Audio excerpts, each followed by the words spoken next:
We welcome you to Dallas, Texas and Thunder playoff postgame. Saying hello again to those watching on the Thunder app, Griffin Stations, KSBI and OKC, KQCW in Tulsa, and the Bally Sports app. Game 4 of the Western Conference semifinals between the Thunder and the Mavericks officially in the books, with OKC winning 100-96. The series now tied 2-2, and what a game we had here inside of American Airlines Center. I just want to take a moment. We should all take a collective deep breath after that, because there were 2 lead changes in this game. The first one took place about a minute into the first quarter, and the second one, the Thunder regaining the lead with about 3 minutes left to go in the fourth. I think my Apple Watch wants me to go to the hospital right now. to take a nap at least. Yeah. I mean, it's man, Paris, that was a playoff game in every sense of the word. And look, I've seen a lot of Thunder playoff games, and that might be the toughest, guttiest, most resilient-minded win I think I've ever seen from this organization. That was a game where they just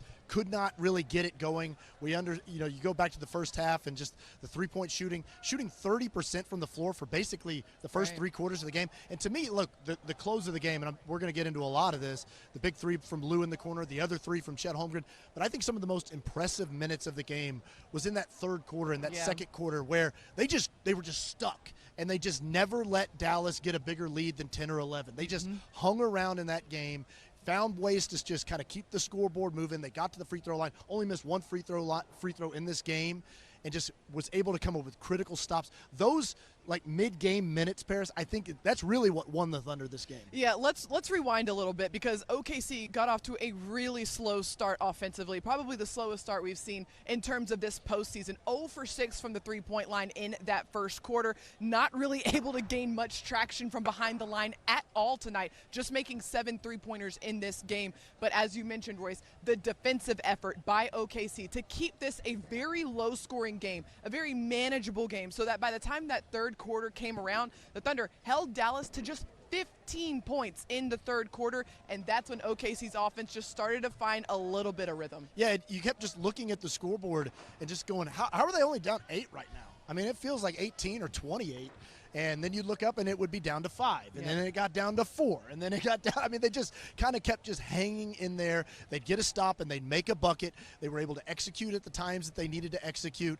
And just everybody contributed all across the board, and just in one way or the other. Little spurts, different units, different rotations coming in and making a big impact in the game. But again, just the big shot making down the stretch. And look, we've talked about this all season long, Paris, of how this team doesn't win one way and how important that was. And it felt like a lot of times we were setting it up for a night like this in the playoffs, where you have to understand that in the postseason, where it's a grind and a team is just geared in on every set you're going to run, that you can't just say, well, we're just going to shoot the lights out in that one. The Thunder were the number 1 three-point percentage team in the entire NBA. They were 7 of 27 from the three-point line, and that was finishing hot, by the way, from 3. But they've just found other ways to do it. This is not a one-trick pony. This team has 6 or 7 pitches that they can throw in, and on this night, it was the tough pitch. They just gutted it out. Just finding different ways to win. Let's talk about that final fourth quarter stretch by the Thunder, because boy, was it dramatic. Finally, you had the 3 starting to fall for OKC. Lou Dort hits a 3. You had a 3 from Chet Holmgren to give the Thunder the lead. What were you seeing in those final minutes there? I mean, fearlessness, really. I mean, that's what I really saw from Lou Dort, who missed a bunch of threes himself. And then you get that big corner 3 that he's able to knock down over there. Chet Holmgren, who's a rookie, knocking down another 3 in the corner. I mean, that is a big pressure thing. That was an open one, too. It's one of those, Paris, where obviously you want an open shot, but it's like one where you almost have a chance to kind of assess, like, oh, man, I bet Chet even realized himself, this is a big shot right here. Those are almost sometimes harder to make in those types of situations. And then, by the way, Chet stepping to the line and knocking down 2 huge free throws. Thunder coming up with stops when they had to get them. And then SGA was huge, just kind of bridging the gap. When this team was stuck, it was really SGA that was able to just get to his mid-range spots and really carry the load offensively. Just what a performance across the board from this team. These guys just rising to the occasion with the game on the line. And now the series all tied up 2-2. All right, let's run it back. Let's hear from our very own Nick Gallo, who caught up with some of our players post-game.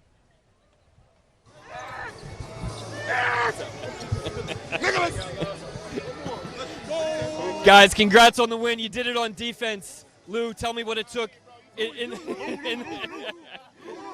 What did it take to get this one done? It took a lot. The whole team. It wasn't just me. We had to do it through the whole game, and the whole team stepped up. Shea, you guys clinched it. at the free throw line and your offense, you really got things going late. Tell me about what it took on the offensive end to get the buckets you needed.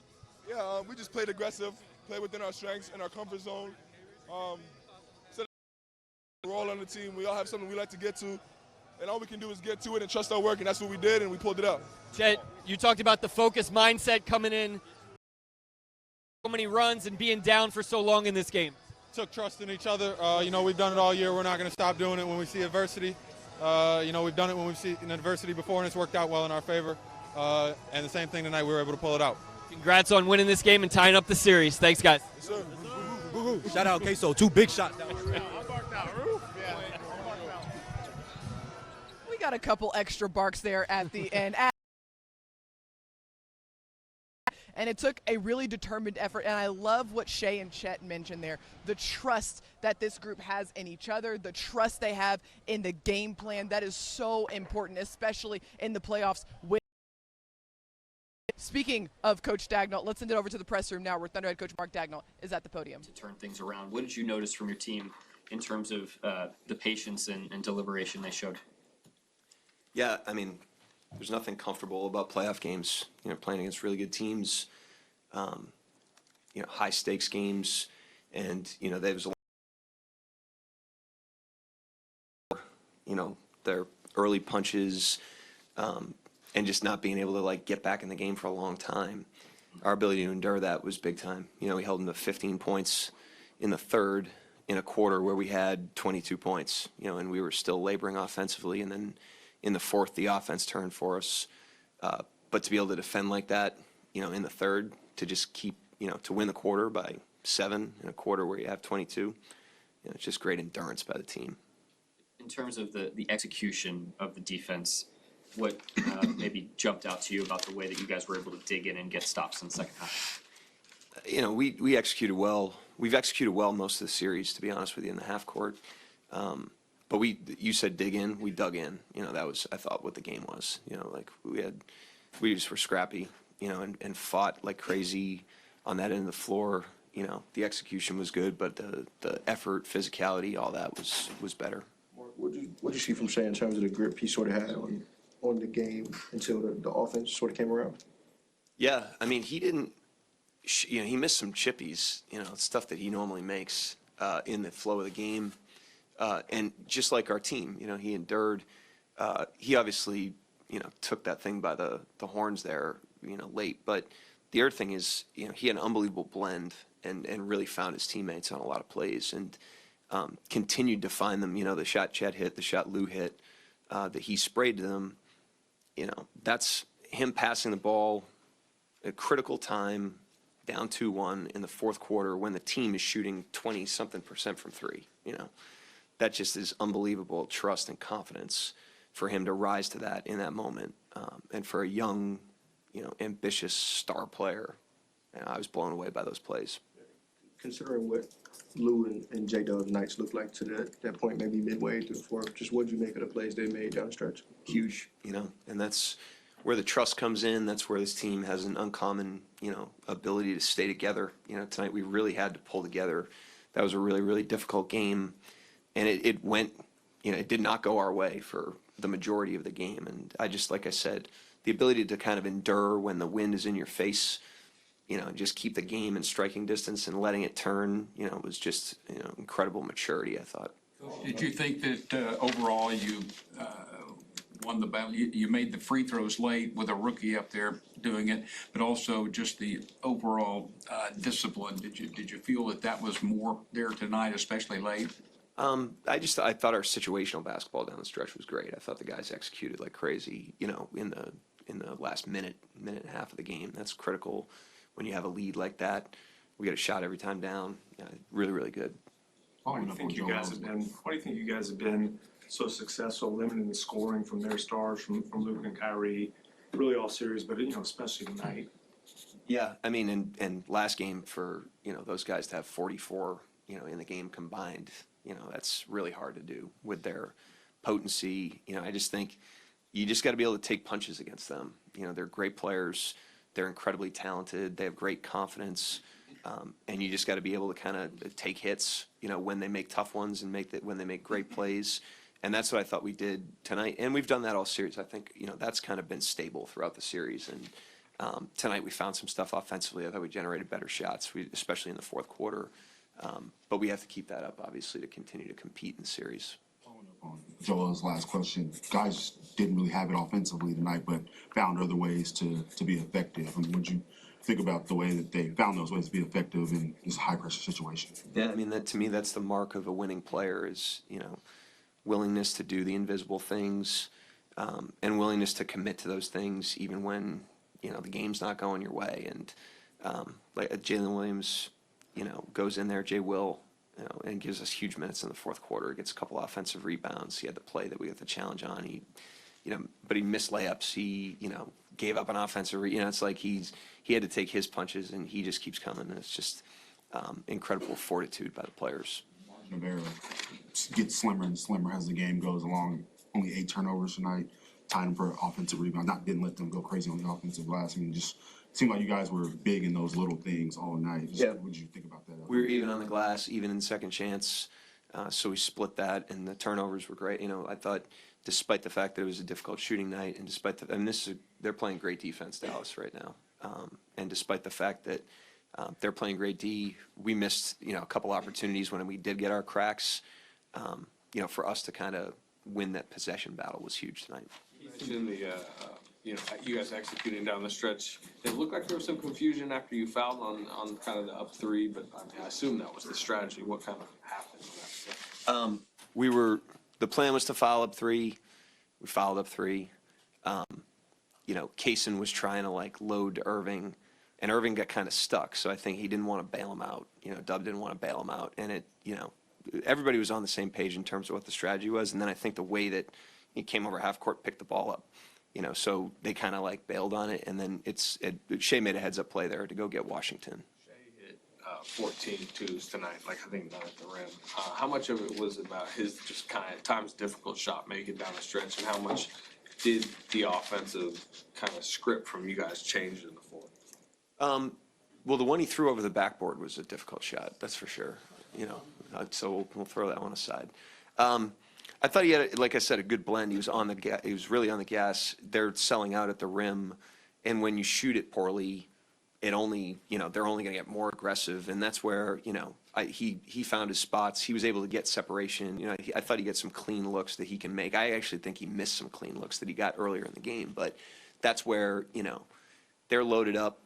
He's got it cooking. It's a close game. We're down 2-1, and he's just spraying the ball over the floor. Even before we started making them. I thought that was big time performance by him. Not just the scoring. I've seen him score like that before, but just the trust in that moment, for a guy like him. Oof. He's the kind of guy that on the box score, when you watch him this year, doesn't pop off the page, but if you watch the game, sometimes most impactful player on the floor when he's out there. And tonight's game specifically did a lot of things, but what impressed you most from him? Just how easy he is to trust as a 20-year-old player or whatever in that game. He's guarding Irving, he's guarding Doncic, he's banging threes, he's where he's supposed to be. He's just doing exactly what we're trying to accomplish in the game plan and the system on both ends of the floor. And then, from a competitive standpoint, he's a big-time competitor, even at a young age. You mentioned your team's uncommon ability to stay together. I know you've seen this all season long, but as a coach, when you're seeing that, does it refresh or rejuvenate your passion for coaching? I'll just, this team is a pleasure to coach. That's all I'll say. I mean, they're just a pleasure to coach. Many times over the course of time, I've been in awe of our team, and tonight was one of those nights. What with Garrett in the first half there, what were you hoping to see from him and getting provided for you guys? I was hoping to see exactly what I saw. Great energy. That was a fight. That game was a brawl, and he's a brawler. So I thought he had his hands on balls in the first half, offensive rebounds that we maybe could have gotten that we didn't. But he just elevated the level of competitiveness, physicality. I give him a lot of credit. He's been seldom used, even in our last series. And his readiness to go in there and be completely in character, despite the fact that we haven't gone to him very much, was very impressive to me. You mentioned Shea and trust a ton just now. Just how have you seen him grapple with the concept of trust as someone, as talented as he is and kind of with that level of weight he has on him in a series like this? I don't think he grapples with it. His instinct is to be a member of the team. But I think when you're that talented, not that I am, so I can't speak from experience, but when you're that talented, the balance of your own aggression and your own confidence and the trust, the functionality, the early plays to your teammates is very difficult to strike. That's just hard to strike. And that's why players usually don't strike that very early in their careers. If you look at any great scorer, usually they develop that. Irving, I think, is a great example that's developed that over time. He has a great blend, of his offense and his teammates' offense, and his team plays better because of that. And he's obviously a veteran player that's got a lot of experience. Shea's on that path, but he's on an accelerated path there. He's still a very young player for somebody as accomplished as he is, and that's why it's so impressive to me. You guys went 23 and 24 on free throws. How big a story is that to you, especially considering I think they missed 11? Yeah, it's huge. Tonight we needed everything. We needed the stops, we needed the free throws, we needed the offensive rebounds. I mean, you score 100 points and win. We were scraping for every advantage we could get, and we did. Mark, I know you're a sophisticated basketball mind, but do you ever leave a game thinking, how the heck did we win that? No, not with this team. Not with this team. These guys they've proven time and again that they can rise to competitive challenges. And they've proven time again that, even when we don't rise to a win, they rise to it and compete together and throw their best punch even in losses. I've felt this way after losses before. And so, I'm at the point where I'm not surprised by, our team now. Our challenges, we're in a series right now. It's a 3-game series. We go back home. You guys have, I think, dug pretty big holes to start the game. I think the last 3. Obviously, you changed the lineup for a second time in the series to start the second half. Do you have to look at that potentially? I look at everything all the time, but at the end of the day, I'm making the decisions. I made every decision I could to win Game 4 tonight. I'm going to make every decision I can to win Game 5. That's playoffs. We're just doing everything we can. We're scraping for everything to try to get every advantage. Mark, when it comes to clutch shot making, a lot of people think of it as just like when the clock's going down, wanting to zero at the buzzer. But Shea continuously just kept you guys within arm's reach of a lead, so you guys could get to that final push. Can you just talk about the importance of that? Huge. Like I said, we needed everything tonight. We needed the stops, we needed the rebounds, we needed his. That was a tremendous individual performance from a scoring standpoint. I think that speaks for itself. I think anybody that's watching that game saw that, but. That's why I'm driving to the passes and stuff, because that's the invisible value that he added to the team tonight, and the confidence that your teammates get when you're doing that time and time again, even on a bad shooting night. That's worth its weight in gold. Going back to the question about the starts, I just wonder how much in your eyes the starts of the game. I just wonder how much in your eyes you can attribute that to the way Dallas is choosing to defend Josh. It's a combination of things. I thought Josh was a positive tonight in the game, wasn't he? What did he have? We won the minutes when he was on the court tonight, and they're guarding him like that the entire game. So it's never one thing. It's a complex game. It's rebounding, it's defense, it's offense. That's what contributes to taking a lead. That's what contributes to a deficit. Same factors go in, but you can never put it in a vacuum.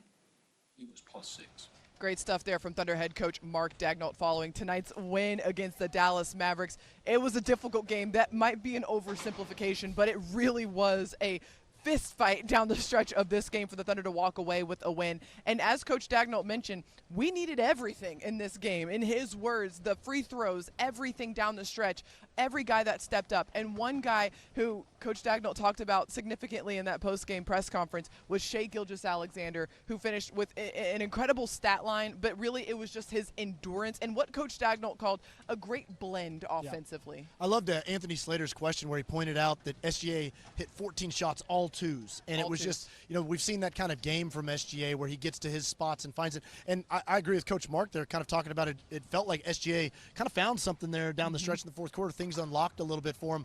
But Coach Mark also really talked about just the trust level.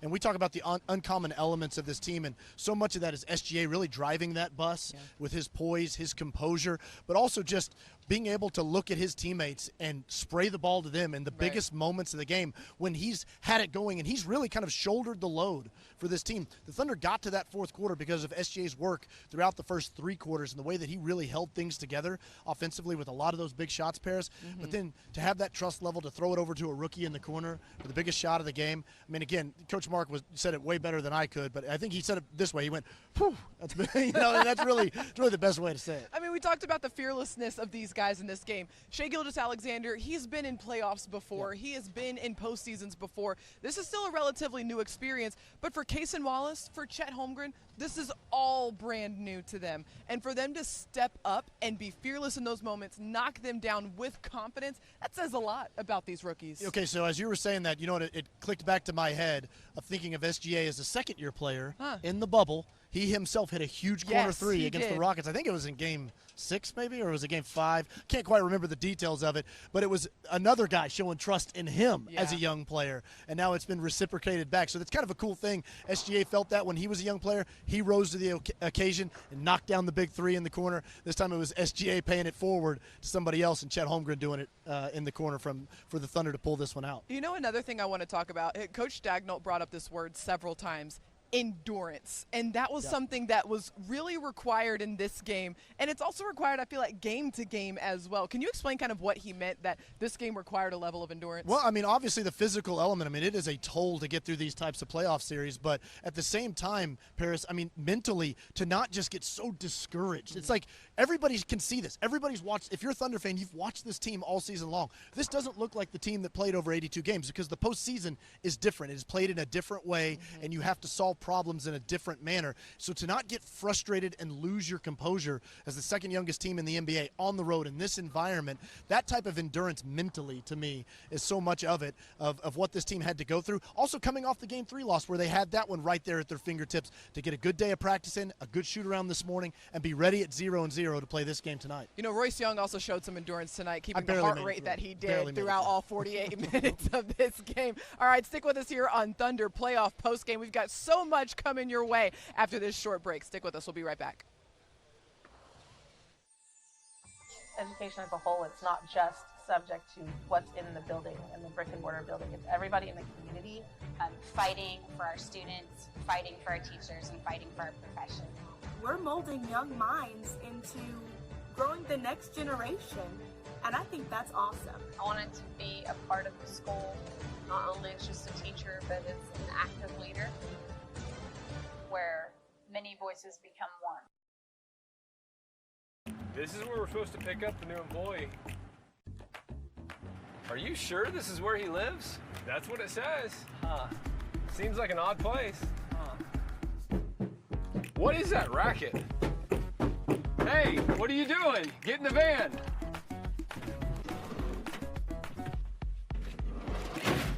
Did you shower today, Rumble?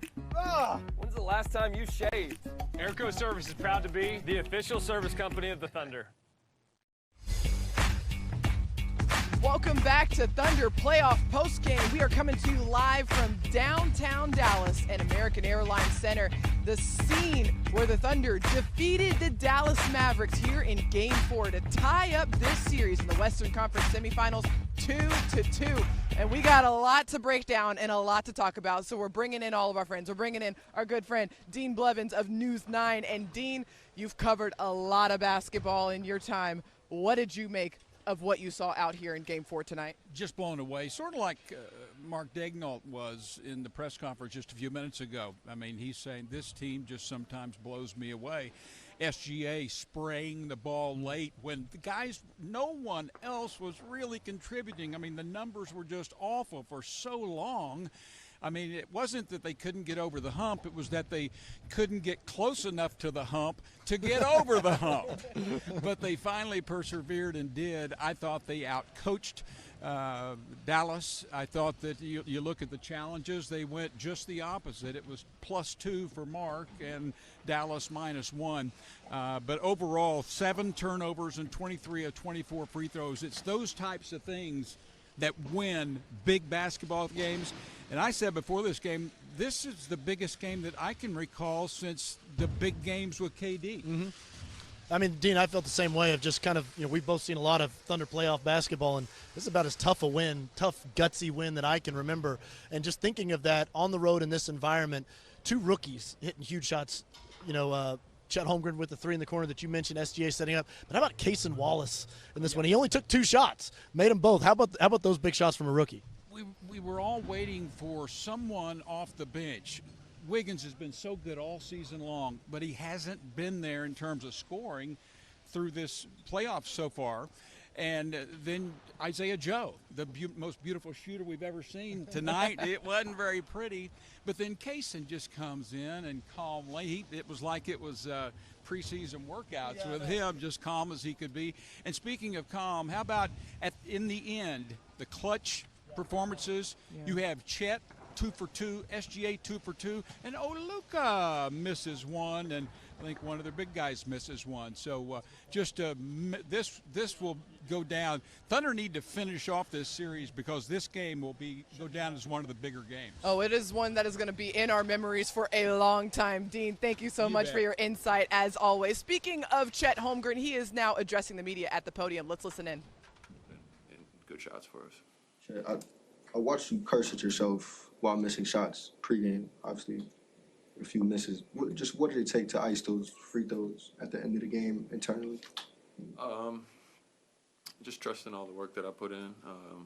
I'm not perfect. I don't make every single shot, but I was able to put myself in a place where I needed to be to make those shots. How much pressure was there to win this game tonight? So it wouldn't be 3-1 going back home. I'm not going to try and downplay it at all. It's a lot of pressure to win that game. You never want to be in a 3-1 situation. It's obviously a lot better to be 2-2 going home, to play a 3-game series with home court advantage. Most of the night, guys didn't have it offensively, but just think about the way you guys were able to find ways to be effective in this high-pressure situation. Yeah, again, I feel like it comes down to who we are. We're not a team who's just going to be like, we're going to win when we make shots, and we're going to live and die with that. Even when one aspect of what we do isn't going for us on that night, we have a lot of guys who are able to do a lot of things out there on the basketball floor, and defense is one of them. I feel like we really held our hand on defense tonight, and that won us the game. We haven't been scoring 120 points a game, so being able to hold them to 100 or 96 points was enough for us to get it done tonight. Offense for the first 3 quarters obviously was a struggle. What kind of calming influence does it have when Shea gets cooking there in the fourth quarter? There's some points in the game where I'm doing the same thing you guys are doing, just kind of being a fan of what he's doing, and when some of those shots go in, just kind of making a face like, that's crazy, but he's been doing it all year. I've seen him do it since I got here, and that's just who he is. A tough shot maker, but he does a lot more out there for us than just that. You mentioned the trust. Some of those plays, he's hitting you for a 3. He said, I think it was Cason for a 3. When he's got a rolling like that, for a star to make the right reads and the right plays, what does that say about Shea and just kind of the way this team operates? Yeah, it says a lot about who he is, but it also says a lot about how smart of a basketball player he is. He knows when he has it going, the other team's not just going to let him just, beat them one-on-one. He's going to see a lot of different things, and he's been seeing all types of different coverages, game plans, for a long time now. He's been a really good player, and he knows all the right reads to make, and he did that tonight, and he put a lot of trust in us, and we were able to make the plays that we needed to make to come out with the win. More specifically, what have you seen Shea's relationship with the concept of trust look like throughout this year? Just continuing to make the right play even when he doesn't have to. He's somebody who can make something out of nothing, and he can not make the right play and still score or still make an amazing shot. And there's times when we need him to do that, and there's times where we need him to make the right play. And I feel like tonight he found a great blend of when to do both.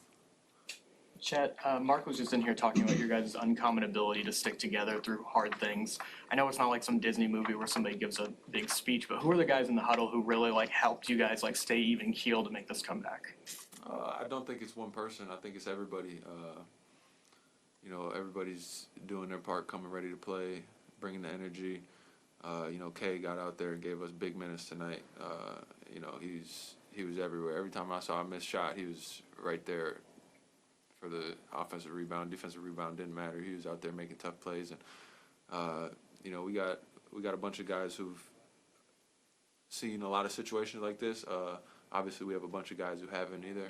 A lot of us are new to this playoff stuff, but we got a very mature group that knows what it takes and is willing to do whatever. You guys went 23 and 24 on free throws, which in a lot of ways would probably the difference. I mean, do you feel that as the game's going on? I missed the only one. It looks like. Free throws are big. I missed one, right? You got the stat sheet right there.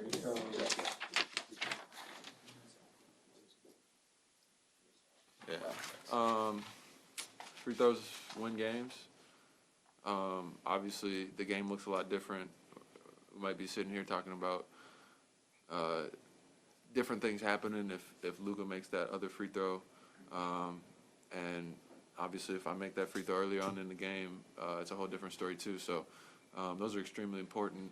And again, we have a lot of players that are, really hard working and put a lot of emphasis on making free throws too. And we were able to convert there tonight. You did make those two late. Were those the two biggest free throws of your life? I'd say because of the circumstances, like this playoff game and everything, on the road too.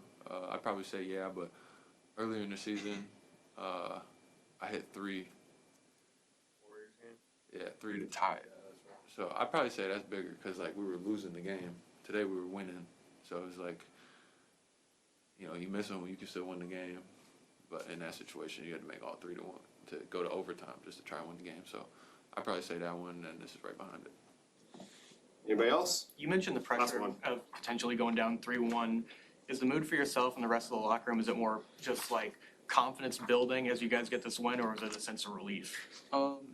Yeah, anytime you win, it gives you confidence. But we can't let it be arrogance. We have to get back and figure out how to be better, because the Mavs are going to do the same thing. They're going to try and be better for next game, and that's what we expect from them. So we got to expect it from ourselves, too, and come back to be better. The job's not done, obviously. Great stuff there from Chet Holmgren, the rookie, reflecting on this game, the Thunder defeating the Dallas Mavericks in Game 4. He talked about a lot of stuff. Not happy with the fact that he was the one guy who missed the free throw tonight. Still 5 of 6, which is not bad, but the rookie stepping up in crunch time and knocked down the 2 free throws in the fourth quarter when it mattered. I mean, those were 2 massive free throws right there. And Chet was talking about earlier this season having to knock down 2 against the Golden State Warriors in a huge game. But for a rookie to step up in this environment, again, Chet had 4 blocks, 18 points, and also Paris. One of the things about the way that Chet has just played all season long is that he's just so calm and confident and efficient, never really forcing the issue too much, picking his spots so well. He was efficient throughout the game tonight with his 18 points. I think he was 6 of 9 shooting. Yep. And again, there's at times where I think fans want to look at Chet and have him kind of take it over, but he is so confident in playing within the offensive structure and trusting that the ball is going to find him when he's open. And guess what? It's exactly what happened late in the game in a huge clutch moment with SGA finding him in the corner. Well, I think that goes back to the endurance factor that we were talking about. It's easy for, a guy to not see the ball go through the hoop or lose a couple of games, and you get rattled and you want to fix something really fast. Maybe I need to shoot more. Maybe I need to press more. Maybe I need to drive downhill more. And it's really, these guys have shown a lot of composure and a lot of poise to just stick to the things that have made them successful throughout the 82 games of the regular season and stick to the things that have made up their identity. And Chet just taking what the game gives him throughout the game. Yeah, again, we talked about how the playoffs feel a lot different, but at the same time, you are still playing kind of the same game you've played all season long, just in a more intense, anxiety-driven level with the circumstances raised and so much stuff going on. But for this team to just handle it the way that they have, especially in these road games, Paris, incredibly impressive. So impressive by this young team. All right, we're going to take a short break here, but don't go anywhere. We'll hear from some Thunder players when we come back. Many homeowners, the unexpected cost of replacing or even repairing their air conditioner can be overwhelming. We offer multiple financing options on new equipment or even repairs. Financing solutions with no money down. Another reason to let Airco be the company you know. Education as a whole, it's not just subject to what's in the building and the brick and mortar building. It's everybody in the community. Fighting for our students, fighting for our teachers, and fighting for our profession. We're molding young minds into growing the next generation, and I think that's awesome. I wanted to be a part of the school, not only as just a teacher, but as an active leader, where many voices become one. When the power goes out in your neighborhood, don't get left in the dark thanks to a home generator. And a new whole home generator can be installed at your home for as little as $150 a month. Let Airco prepare your home for the next power outage. Welcome back to Thunder Playoff Postgame. You might recognize an additional face joining us here on the set. It's Lou Dort, a guy who stepped up big time in the fourth quarter of this game. But Lou, I want to backtrack. You've obviously been with this team for a long time. Can you describe the feelings of this game? Coach Dagnall said it was a really difficult game, obviously super low scoring. What did it feel like out there on the floor tonight? It felt good. We stuck together. We knew that the game this really started well for us. It wasn't the prettiest game, but, we just had to stay together and then do everything we had to do, to come back in the game. Lou, I just have to say, I just admire so much the way you play. I've always admired it, just how hard you play and the competitive fire that you play with. But in an environment like this, there's so much going on, a lot of talking going on, a lot of everything going on around you, and the physicality that you play with, but you never seem to get distracted by any of it. You just kind of keep your nose down. How does that happen? How do you just kind of just stay in the game all the time? Really, I'm just trying to block all the noises outside, and then stay within the team. It's not easy, especially when, we play against a team with a great crowd like that. We just got to stay together, which we did tonight. You stayed together. You put yourselves in a position to take the lead. You had a big hand in that. You had a huge three-pointer here late in the fourth quarter. Can you take us through that sequence and what you remember from that play? Yeah, I didn't really shoot the ball well, in my opinion. My teammates and the coaches was like, keep shooting it, it's going to fall. And, I just had to trust and believe in the trust that my teammate has in me really helped me knock down that shot. Lou, that's something Coach Mark talked about post-game too, is especially with even Shea finding Chet in the corner there. Shea was awesome tonight, the way that he was scoring the basketball. But, what does it say about this team, whether it's the way that you got set up for that three or Shea setting up Chet, that you guys have that trust level in each other in those big spots? You're not shooting the ball well as a team, but to set each other up for those big shots. Like you said, Shea stepped up big. He's our MVP. He did great, just fighting the open guys and making big plays. And, we knew that we had a chance to win this game, so we just had to do it together, which, it started with Shea by finding guys and Shea getting a big bucket at the end. And I got to ask you what you saw from the rookies. Chet, you got Kaysen stepping up big time. This is their first time in this sort of environment, and they seem to be so fearless out there. What was your perspective of their night? They stepped up big. Chet, especially Kaysen, just – sometimes it's hard for him to get in a rhythm, but he was still on the court and knocked out some big shots. So no, I'm really proud of him, honestly. And then it's not easy to do that in that type of environment, and especially in a game like that. So he stepped up big. Lou, to come in here and get this split, taking it back 2-2 to Oklahoma City. Coach Marks talked about a big challenge in a postseason series is to find ways to improve. What do you feel like you guys are taking back with you to Oklahoma City? I'm gonna say momentum. It's always feel good to win. We got to flush. We got to celebrate tonight and then flush it tomorrow and watch film and see what we can do better to execute for next game. But we're gonna be ready to go out there and compete. Always getting back to 0-0. We've heard that all season long. Lou, congrats on the win. Thanks for taking the time. Thank you. All right, let's hear from some more Thunder players. Shea Gilgeous-Alexander and Jalen Williams at the podium right now. Let's listen in. 31 shots for them. I think everybody's getting ready to rotate and kind of scramble out of situations. They put you in a lot of like tough binds, and I think we've had good grit the whole time. Just kind of stick with what we want to do defensively and kind of just live with some of the results. But it's a tough task, so it takes a village to guard guys like that. Like it's not like one-on-one. We don't want to leave. Like for example, we don't want to leave Lou on an island with Luka consistently. But yeah, just kind of being ready for kind of next man up, ready to help, and kind of just be there for each other. Shay, you guys got 65 points through 3 quarters. They're swatting all kinds of things in the paint. Going into that 4th quarter, what's kind of the feeling that you have and the approach that you have going into that quarter? Yeah, be aggressive, but be smart. With a team like that, you have to have really smart attacks and good. We call them like rim decisions. They're so good at the rim with such good size. Even though it feels like open or a close shot, it ends up being difficult. So just finding the one more, finding the spray, finding the open shot, but also at the same time being aggressive if the opportunity presents itself to let it fly. Didn't have it going offensively tonight. Found ways to be effective. 4 steals stands out. You just talk about the mindset and the ability it takes to kind of forget about those missed shots and continue to be aggressive and find ways to be effective in this high pressure situation. In the playoffs, I think what I'm kind of just getting comfortable with is like you're gonna have to take some tough shots, but you can't let that really like affect the rest of your game. So trying to get in there, rebound, just be ready to make plays. I got to go down on the other end regardless, make or miss and guard Kyrie, or be able to switch on to Luka, or play small when we do. So just trying to rebound, make the right pass for our guys, and just kind of be ready to play the other part of basketball. There's like 95% of the time, you don't have the ball, so try and hold myself accountable to do other things if offense isn't going. It's only half the game, and like I said, trying to rebound more, play hard on defense, and not hurt us on the defense end. Some of that internal battle, how much is that sort of like compounded whenever you're really rolling, you're in a zone and it gets to the end, and like a lot of guys would just play hero ball the rest of the way, but you continue to be unselfish and like hit some guys for some threes that really put the game away? Yeah, it's a feel out thing. Game 3, I shot like a pull up 3. I missed, and I probably shouldn't have shot it.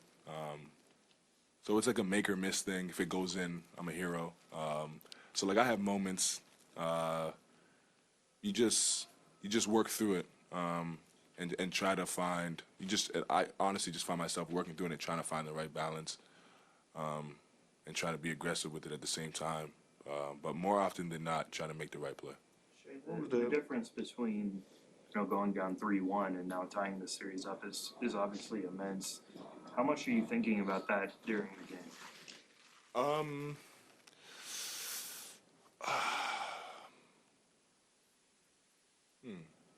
Not a lot once you get into like the swing of things and what's going on. It's hard to focus on anything other than what's in front of you with each possession. But like all day, I could feel it. I know what the stakes were tonight for sure. What was the conversation there at the end with Kaysen? Like, was there some miscommunication there? Like, what was that? Oh yeah. When I was yelling at him. Yeah. So we were gonna so we were up 3 with 9 seconds left, and we were going to this is common knowledge. We were gonna foul so that they go to the free throw line and don't get like a 3-point shot. And Dub was right there about to foul. Queso went to double team and left somebody open, PJ Washington, who's been shooting the piss out of it. So I was very confused. But yeah, it was just a miscommunication. I apologize to Queso after. I felt bad. He does nothing wrong all game, and the one thing he does wrong, I yell at him, but we're good. Your coach mentioned tonight that you guys have an uncommon ability to stay together. Jacob, how has this team helped you, not even just on the court, but off the court, grow this season? I think a lot of it trickles down from last year. You know, we were together through a lot of the we had a more up and down, like bumpy season last year. I think that made us really close.